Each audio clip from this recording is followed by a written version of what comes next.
This is AquaDiary, an exploration of lakes, drinking water, water policy, environmental shifts, and the mysteries that live beneath the surface. I'm Allie, I'm an environmental scientist, and each week we'll look at what's happening with our water, from headlines to hidden science, to the strange stories lakes have carried for generations. Because water isn't just a resource, it's a system, it has a story to tell, and it affects all of us. This is AquaDiary.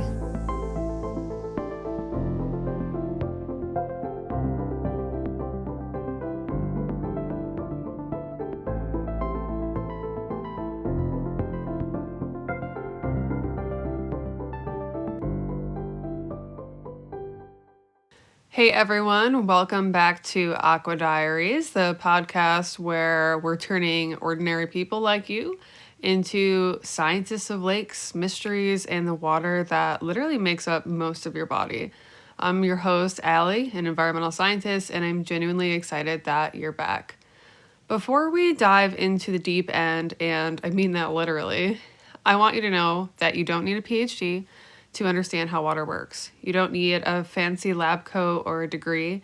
You just need simple curiosity. And if you're listening right now, you've already got that. So give yourself a pat on the back. I do want to apologize that I am sick. So if I sound a little bit stuffy, that is why. I appreciate you sticking through this with me. Here's the thing about water that most people get wrong. They think it's boring. They think it just sits there in lakes and oceans minding its business, but water is absolutely wild. Water is the greatest journey on Earth, and today we're going to trace that journey together. So let's start with a question I want you to sit with for just a moment. Ready? Where did the water in your coffee this morning come from? Do you know? And if you do, you're already a step ahead. Because most people would say, the tap. Sure. But that's like saying your DNA came from your parents. Technically, that is true, but it's missing the whole story. The water in your coffee might have fallen as rain in the Rocky Mountains. It might have evaporated from a lake in Minnesota 100 years ago. It may have been part of a dinosaur's drinking water. I'm not joking. The water cycle has been running for billions of years, and the water molecules bouncing around in your body right now have been here the whole time. That's what we're exploring today, the journey of water, or less glamorously known as the water cycle, but I promise it's not the boring diagram you saw in 6th grade science class with all of the little arrows.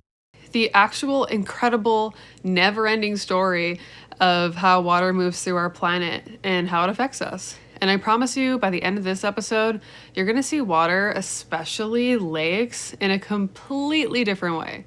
Let's start simple with what water actually is, because this matters too. Water is a molecule made up of 2 hydrogen atoms and 1 oxygen atom. H2O, right? Simple. But here's where it gets interesting. That combination, that very specific arrangement is everything. It's why water can be liquid, why it can evaporate, why it can freeze, why it can hold things that are dissolved in it, why plants can take it up and transport it to the very tippy tops, and why when you fill up a water glass a little bit too much, it looks like it's mounding. There's some interesting bonds there. It's a super strong bond, and those things are called capillary action and surface tension. And that's a feature that's unique to water. A lot of these features are unique to water, and it's literally the foundation of life as we know it. It's such a strange and interesting substance, it still baffles scientists sometimes. We know water covers about 71% of the Earth's surface. That's more than 2/3. Almost all of that is saltwater, though. We know this. The oceans hold about 97% of all water on Earth. But the thing we don't think about is that 3% is the fresh water. But if you break it down further, of that 3%, most of it is trapped frozen in glaciers and in ice caps.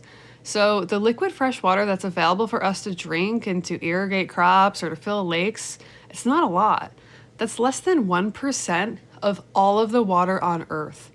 And 20% of that less than 1% is in the Great Lakes Basin. So that includes the land surrounding the Great Lakes themselves, and the Finger Lakes region of New York. This is why lakes matter. They're these concentrated pockets of this precious fresh water that we don't have a lot of, and understanding how water gets into them and moves through them is understanding one of the most important systems on the planet. Let me introduce you to this journey of the water cycle. And I'm going to do this by telling you a story about a single molecule of water, because it keeps it simple. Let's call her Dewey. It's corny, I know, but just stick with me here. Dewey is currently sitting in Lake Michigan. Let's say she's, 30 feet down in the cooler depths where sunlight barely reaches. The temperature down there, let's say, is 45 degrees. It's quiet, it's dark, but Dewey's not going to hang out here forever. Up above, the sun is shining, it's beautiful, it's a good time, and that's where the first part of the water cycle kicks in, evaporation. Evaporation is what happens when water molecules, like Dewey, get heated by the sun and turn from liquid into vapor, an invisible gas. Now, you might think that only happens on hot days. Wrong. Water evaporates even on cold and cloudy days, even in the winter. The sun's energy is constantly, relentlessly pushing water molecules up and away from the Earth's surface. So, our friend Dewey, being a cute little water molecule, is getting jostled around by heat energy from the sun. Billions of other water molecules are also bouncing around her. And then suddenly, boom, she gets enough energy to break free from her liquid neighbors and becomes water vapor. She rises, she ascends. This is crucial. When water evaporates, it leaves behind salts, minerals, sediments, all the stuff that makes seawater salty and freshwater fresh. This is why the sun is basically the greatest water filter ever. It's completely free, it doesn't discriminate. It just takes water, clean water, dirty water, salty water, and just turns it into vapor and leaves everything else behind. As Dewey rises through the air, she's joining trillions of other water molecules in the atmosphere. And something interesting happens as she gets higher up in the air. It gets colder. The temperature goes down as you go up in the atmosphere.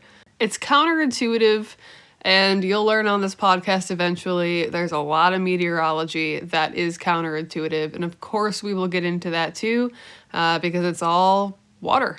But at some point, Dewey cools enough in the atmosphere that she can't exist as a vapor anymore.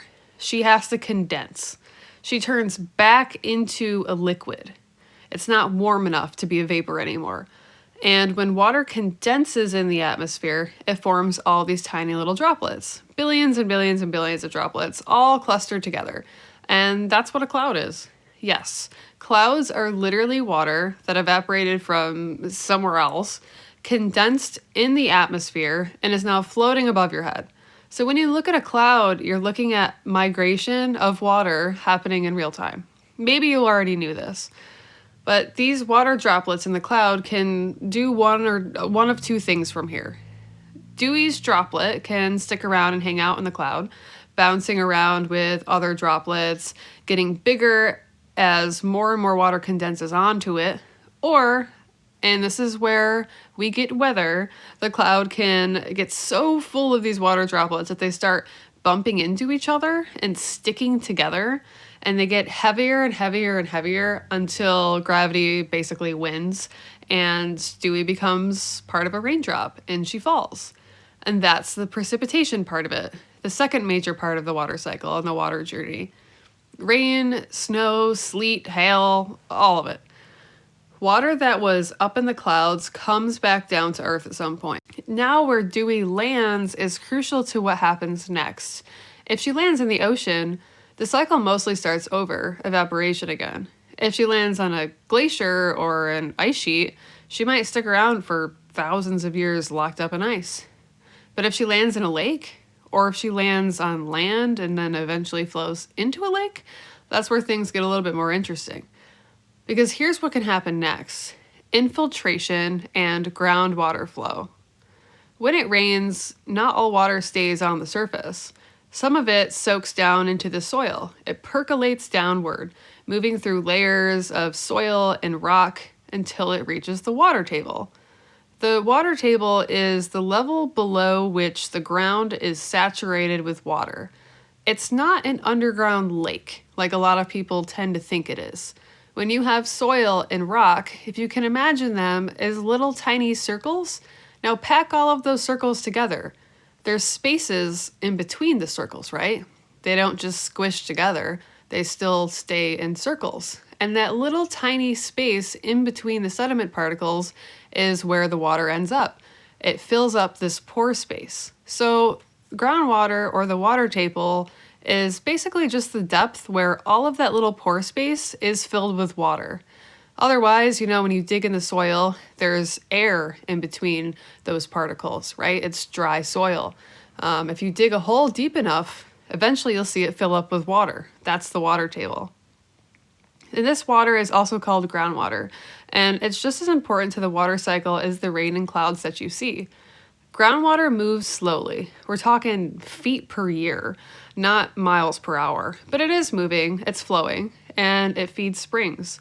It feeds aquifers that people use for their groundwater wells and their drinking water. It eventually flows into rivers and lakes a lot of the time as well.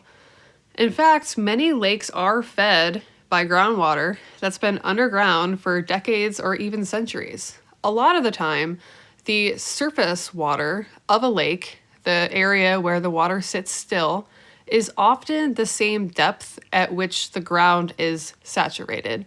So if you can envision the earth split in half and you draw a line to draw the water level, that's often where the water is sitting underground as well. But there's also a surface water path. When it rains, some water just flows across the land. We call it runoff, or stormwater runoff.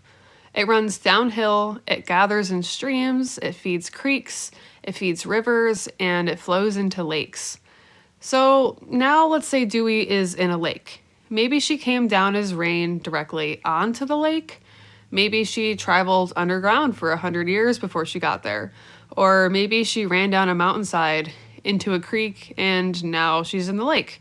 Either way, she's here in the lake, and she's about to start the journey all over again because evaporation and the sunshine is always waiting. But here's the thing. While Dewey is in the lake, she becomes part of something much bigger and much more complicated. She's part of an ecosystem. She might have been taken up by a fish or absorbed by the roots of a plant. She may have been used by algae to photosynthesize. She might be just hanging out in the water column, available for a duck to drink. This is where the water cycle gets kind of personal. It stops being a background fact or a backdrop to your life and becomes part of the story of life itself. I want to zoom in now on lakes a little bit specifically, because lakes are incredibly interesting parts of the water cycle that a lot of people don't really think about. A lake is basically a container. It's a depression or a hole in the land that holds water. And that sounds simple, but the dynamics of what happens inside that container are fascinating and sometimes confusing. Let's start with the inputs. Where does the water get into the lake? There are several ways this happens. First, precipitation, of course, right? Rain and snow falling directly onto the lake. That's pretty straightforward and easy to see. The second way would be runoff from the surrounding landscape. When it rains in the watershed, which is the whole area of land around a lake that drains towards it, you can kind of think of this as the walls of a bathtub and the water in the bathtub being the lake. That water flows downhill, down the side of the bathtub, into streams and rivers that feed the lake. The Great Lakes, for example, are fed by dozens of rivers. It's a massive watershed. Lake Michigan is fed by streams all throughout Michigan and the surrounding areas, all flowing downhill towards it and picking things up on the way. Third way that water gets into lakes is groundwater inflow. Remember Dewey flowing through the ground for hundreds of years? She might emerge at some point as a spring that feeds a lake, or she might just slowly seep into the lake from the surrounding land. Some lakes also have springs on the lake floor itself, cold water just bubbling up from below. This is kind of the case in Skinny Atlas Lake, although it's not quite that simple. These are called groundwater springs, and they're ecologically important because they bring nutrients and can create areas of different temperature and chemistry in the lake, which can change tons of chemical processes, physical processes, and biological processes. Now, the water that flows into a lake can bring stuff with it. It can be nutrients like nitrogen, phosphorus, potassium. It can bring minerals, sediment, organic matter, dead things from the landscape. All that dissolved and suspended stuff in the water comes into the lake. This is all really important, and we'll come back to how this can affect a lake when we discuss lake health in more detail. But once that water is in the lake, it can then leave in several ways. First, evaporation. The sun hits the lake, the water turns into vapor, rises and ascends into the atmosphere. For large lakes, evaporation can be a significant source of water loss.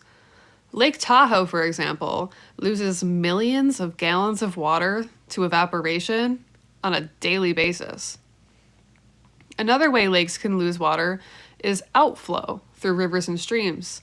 Many lakes have inlets and outlets, rivers that carry water away from a lake. Lake Michigan drains through the Chicago River and the St. Lawrence River system. And that water has to go somewhere. In that specific case, it ends up in the Atlantic Ocean up north. A third way that lakes can lose water is infiltration back into the groundwater. In some lakes, water seeps down through the lake bottom into the underlying aquifer. This is less visible than evaporation or literal outflow through a river, but it is real. Now, here's something really important that connects the water cycle to the actual ecology of a lake. Water residence time. Water residence time, as you can imagine by the name, is the average amount of time that a water molecule like Dewey hangs out in the lake before it leaves through one of these processes. And water residence time can vary wildly depending on a lake. In a shallow lake, in a warm climate, where there's a lot of evaporation and a lot of water flowing through it, water might reside there for just a couple of years. Or if a lake has a really big watershed, it's pushing a lot of water through the surrounding landscape into that lake and effectively pushing some of the older water out. In a massive deep lake, like Lake Superior, although it has a big watershed, water can take 100 years or more to cycle through to replace each one of those water molecules. So why does this matter?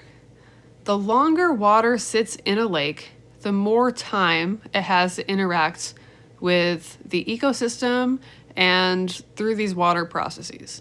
The more time there is for organisms to use it, for nutrients to accumulate, for chemistry to change. A lake with a short residence time can sometimes feel fresh and clear because water is constantly being replaced. A lake with a long residence time might have higher nutrient levels. It might be more productive biologically, such as more algae or plant growth or more fish life. And when you have a lot of water flowing in and water flowing out very slowly, you have a lot of evaporation happening, and a lot of those nutrients, those sediments, those minerals, that organic matter that's left behind.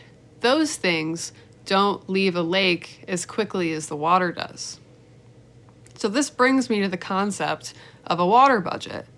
Just like you have a personal budget, money in, money out, expenses, income, A lake has its own budget, a water budget, and scientists actually calculate this all the time. They measure precipitation, evaporation, runoff, groundwater inflow and outflow, and all of that has to balance out somehow. So let me give you a specific example. Lake Tahoe, which I mentioned before, sits in the Sierra Nevada mountains between California and Nevada. It's a beautiful, deep, clear lake. And every year, scientists at the Lake Tahoe Environmental Research Center calculate its water budget. They know that 47% of water loss from Lake Tahoe is due exclusively to evaporation. Another 40% flows out through the Truckee River. 13% infiltrates into the groundwater. On the input side, about 45% comes from precipitation that falls directly on the lake. Another 40% comes from precipitation in the watershed that flows downhill into streams, eventually making its way into the lake. And the rest of it comes from groundwater seeping in from the ground. This kind of water accounting is how scientists can start to understand a lake and its dynamics. It's how they predict what happens when the climate changes, when our water use increases, and how we can predict how much water is going to be there for us or not. And especially when there's a drought or an unusually wet year, it becomes really important, especially in drier regions of the world and in the West Coast. But what I also want you to understand is that water isn't this static thing just hanging out in a lake. It's dynamic, it's moving. Every molecule is on a journey all of the time. And that journey is connected to everything else, to the clouds above, the groundwater below, to the ocean across the continent, and even to your coffee cup. So let me tell you another story to help make this more real. Imagine you're sitting on the shore of a lake. Let's say it's summer, the sun's beating down, the water's warm, you can see it shimmering. That shimmer, scientists just found out that some of that shimmer is actually evaporation happening in real time. And it might become an interesting way to make desalination or the removal of salt from the ocean for drinking water a lot easier. Billions of water molecules leave the lake surface, turning into water vapor, and rise to the atmosphere while you're just sitting there hanging out. So imagine those molecules gathering in the atmosphere, condensing, forming clouds. Those clouds drift, let's say, east. A few hours later, it rains, maybe 50 miles away, maybe 500 miles away. That rain feeds a river. That river becomes part of a different watershed. It flows into a completely different lake than the one that you're sitting at, or maybe it flows into the ocean. But here's the thing. From the perspective of the water cycle, and from water's literal perspective, it's just all a part of one system. The water in your local lake and the water in the ocean are all a part of the same circulation pattern. The same molecule might be in the Atlantic this year and in the Arctic next year. We've been studying this for a long time. The ancient Greeks knew that rivers didn't create new water. That water came from the sea via evaporation and precipitation. But it really wasn't until the 1600s that a scientist named Pierre Perrault, and I might be pronouncing his last name wrong, it's French, actually measured it. He measured precipitation in a watershed, calculated how much water would theoretically evaporate, and showed that the numbers matched what he was actually observing flowing out of rivers. He proved that the water cycle existed and that water was actually recycling. That might sound pretty obvious to us now, but think about what paradigm shift that was for them at the time. Water wasn't just appearing out of nowhere, it was cycling, eternally moving. And I want to bring this back home to you too. I want to talk about you and how you're personally, intimately connected to the water cycle in ways that you probably don't think about often. You've probably heard that your body is about 60% water. 60%. Actually sit with that. That means if you weigh 150 pounds, about 90 pounds of you is just water. Every single cell in your body is full of water. Your blood is 92%, your muscles are 75%, and your brain is about 73% water. And that water is, yes, a part of the water cycle.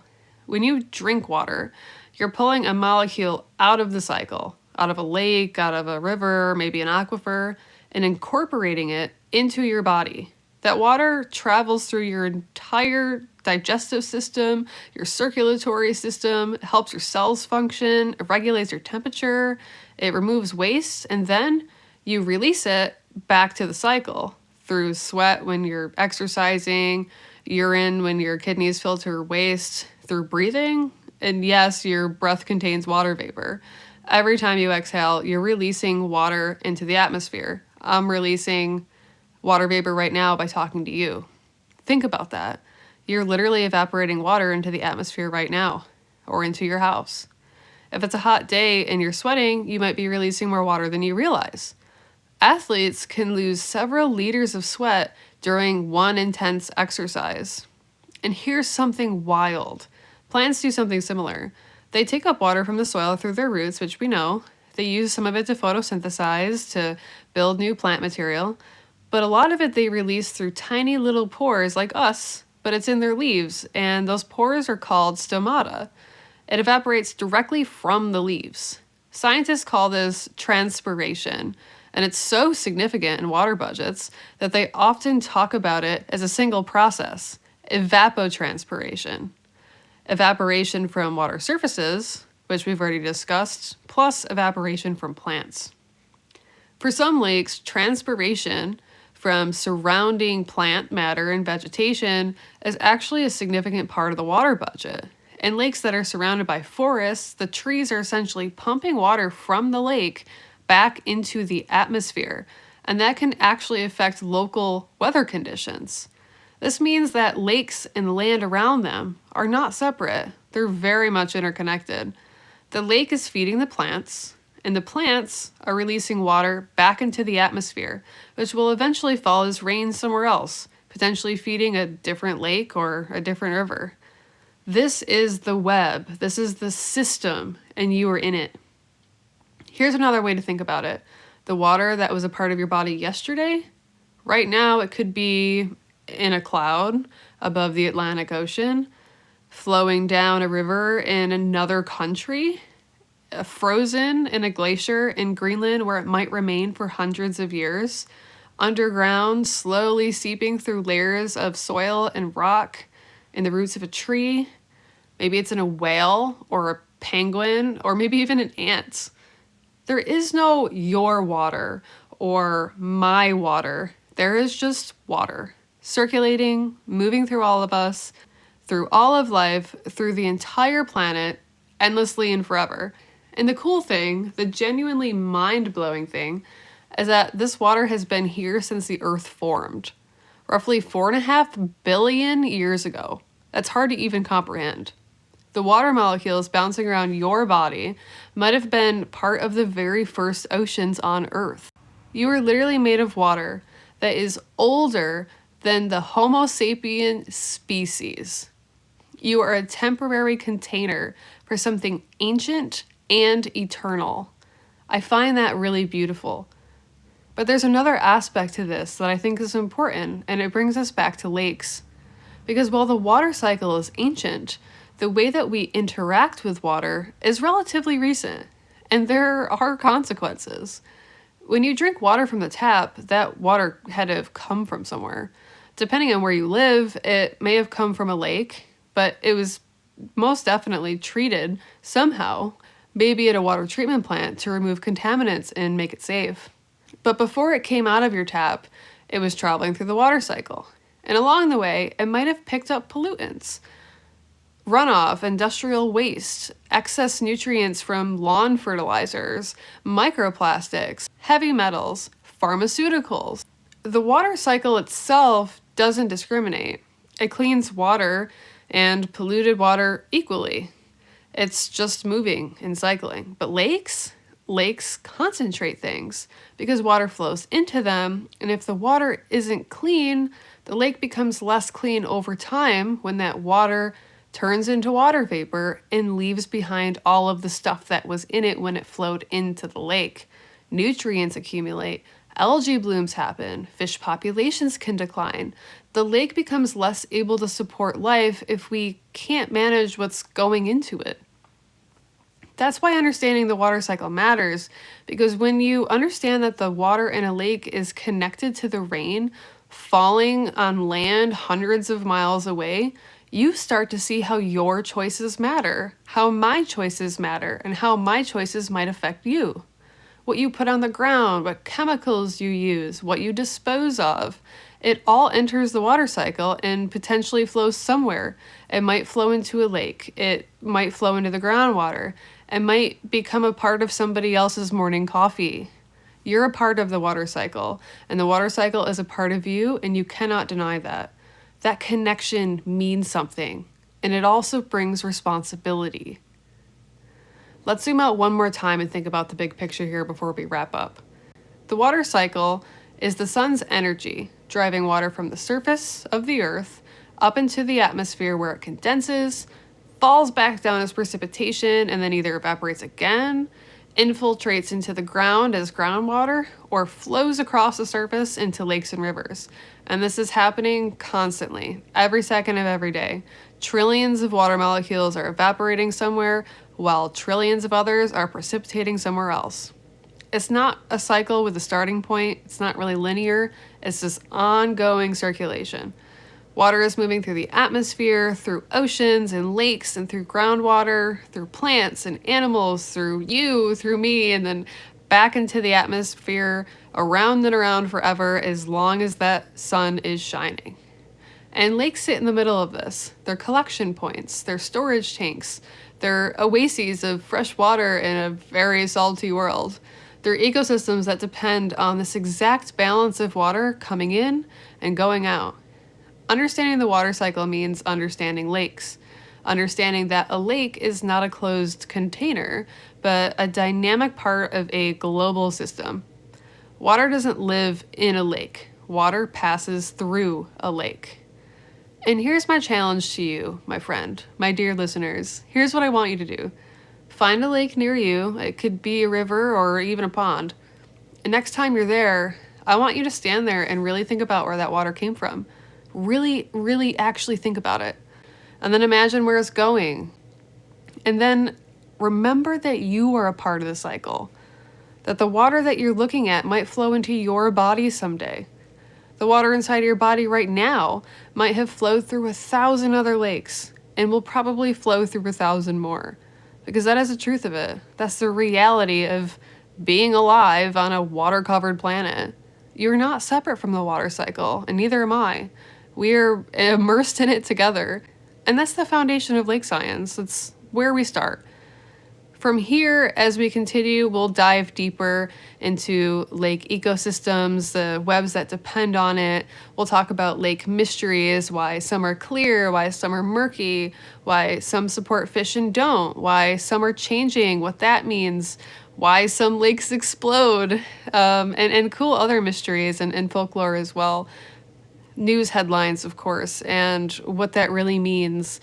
Real lakes, real discoveries, real problems, and real solutions. But none of that really makes sense without the context of the water cycle, without understanding how water moves and what that means for us, without understanding that we are all connected by water and through it. So next time it rains, I want you to watch, really watch. See where that water is flowing, see it soaking into the ground, see it go down a storm drain, and start to question where it goes from there. So that's the vibe. That's the story. That's lake science. So thanks so much for spending all of this time with me. It makes me so happy to know that you are interested in this kind of thing. And if you made it this far, you are awesome. If this resonated with you, or if you found yourself thinking differently about water by the end of this, I want to hear about it. Reach out, tell me your water cycle story, tell me topics that you're interested in hearing about. And the next episode, I will let you stay curious. So let's think about water, and remember, you are a temporary home for something very ancient. This is AquaDiary, and I am so excited to see you in the next episode. Thanks, friends.